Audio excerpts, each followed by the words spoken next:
அன்பர்களே, ஒரு ஜாதகத்திலே லக்னத்திற்கு 12ஆம் இடத்துக்குரியவன் தசா காலத்திலே அந்த ஜாதகர் வெளிநாடு செல்வார். அங்கு சென்று அங்குள்ள நோய் பாதிப்புக்கு ஆளாவார் என்று சொல்லப்படுகிறது. அந்த வகையிலே துலாம் லக்னத்திற்கு 12ஆம் இடம் கன்னி. அந்த கன்னிக்கு அதிபதி புதன்.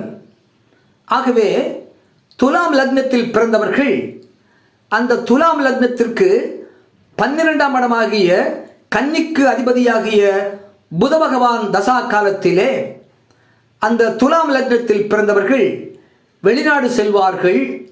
அங்கு சென்று அங்குள்ள நோய் பாதிப்புக்கு ஆளாவார்கள் என்று சொல்லப்படுகிறது. துலாம் லக்னம் கன்னிக்குரிய புதன் பகவான் தசாகாலம்.